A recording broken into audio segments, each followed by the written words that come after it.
Today, we're going to tackle one of the biggest questions in all of finance. What is a stock really worth? We're setting out on a quest to find the true value that's hiding behind a simple stock price. All right, let's get right into it. You see those stock prices flashing on your screen every day, right? They're going up, they're going down, but that price is just what someone is willing to pay for it at this exact moment. It's not necessarily what the stock is fundamentally worth. So how do we figure that out? So to figure this out, we've got to go back to square one. We need to get a handle on what a stock fundamentally is. Because, it's not just some ticker symbol floating around in the digital world. It's something way more real. Okay, so here's the deal. Owning a stock means you own a real, actual piece of a company. You're a part owner. And that makes you what the finance folks call the residual claimant. Now that sounds super fancy, but all it really means is that if the company sold everything off, you get what's left after all the bills are paid. It's a bit of a gamble, sure, but it also means you've got a claim on all the profits that company's going to make in the future. And this right here, this is the absolute core idea of valuation. Think about it. If you own a piece of a business, what's it worth? Well, it's worth all the cash it's ever going to give you, from now until the end of time. Of course, money in the future isn't worth as much as money today, so we have to discount it back. And how does a company usually hand you that cash? Through something called a dividend. Okay, so if the value is all about those future dividends, how on earth do we calculate that? Well, it turns out there's a classic tool in the finance world for exactly this. It's the first thing we're going to pull out of our valuation toolkit. Now, the logic behind this is actually really straightforward, even if the math looks a little scary at first. I love this analogy. Think of it like you own an apple tree. The value of that tree isn't just the apples you get this year, right? No, it's the value of all the apples it's ever going to produce. The dividend discount model is doing that exact same thing, but for a company's stream of cash dividends. And boom, here's the formula. This is often called the Gordon growth model. So P0, that's today's price. Div 1 is the dividend we expect next year. R is the discount rate. That's basically the return you need to make it worth your while to own the stock, considering the risk. But honestly, the real star of the show here, the thing that drives everything, is that tiny letter G. That's the growth rate. The rate we expect those dividends to grow forever. Right, so that leads to the next obvious question. Where does G even come from? It's not just a number we guess or, pull out of thin air. A company has to actually create that growth. And it all comes down to a really important decision. So, picture this. A company makes a profit. Now it has a choice to make with that money. It can either hand it over to you, the owner, as a dividend, or it can keep some of it and plow it back into the business. Build a new factory, develop a new product, that kind of thing. And that decision, that's what we call the plowback ratio.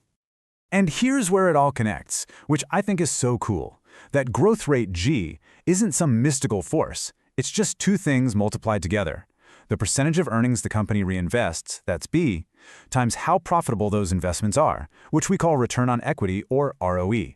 So you see, growth isn't magic. It's what happens when a company plows its profits back into good, profitable projects. Okay, so the dividend discount model is awesome, it's powerful, but you can probably see a problem, right? It's super sensitive to our assumptions, especially about G. I mean, change your guess for that growth rate just a tiny bit and the final value can swing wildly. And that's exactly why Wall Street often reaches for a simpler, more practical shortcut. Yeah, this table lays out the difference perfectly. On one hand, you've got the dividend model. It's trying to give you a precise, theoretical number for what a stock is truly worth, its intrinsic value. On the other hand, you have the price to earnings, or PE ratio. It's not trying to do that at all. It's a relative tool. It just tells you if a stock seems cheap or expensive compared to its own history, or maybe compared to its competitors. It's less of a scalpel and more of a quick reality check. And what's so cool about these tools, especially the PE ratio, is that we can zoom out. We can apply the same logic not just to one little company, but to the entire market, like the S&P 500. And that can give us a kind of bird's eye view of whether stocks in general seem cheap or expensive. And check this out.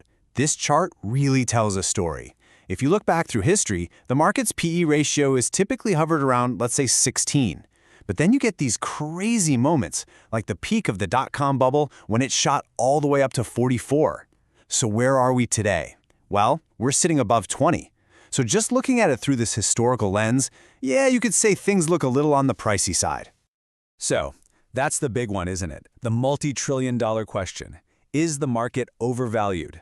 And as you've probably guessed, there's no easy yes or no answer.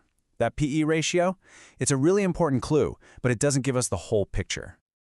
And man, there are really smart people on both sides of this debate.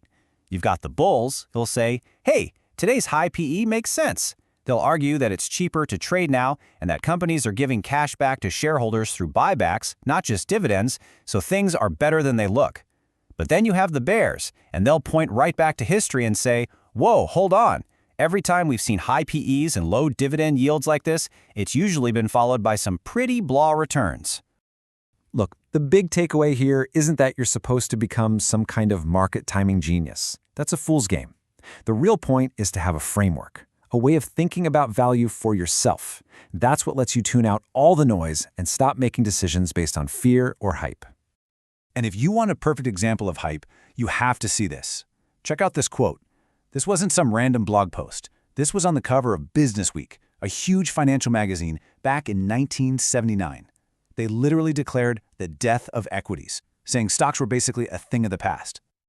So, can you guess what happened next? Right after they printed that cover, the market took off on one of the most incredible bull runs in history.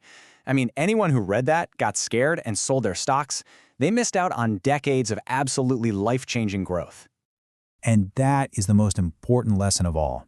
The mood of the market is always going to swing back and forth, from wild optimism to total panic. The headlines will always scream at you. But having your own solid framework for thinking about value, whether you're using the dividend model or the PE ratio, that's your anchor. It's what keeps you grounded when everyone else is losing their minds. So, at the end of the day, that's the challenge for all of us, isn't it?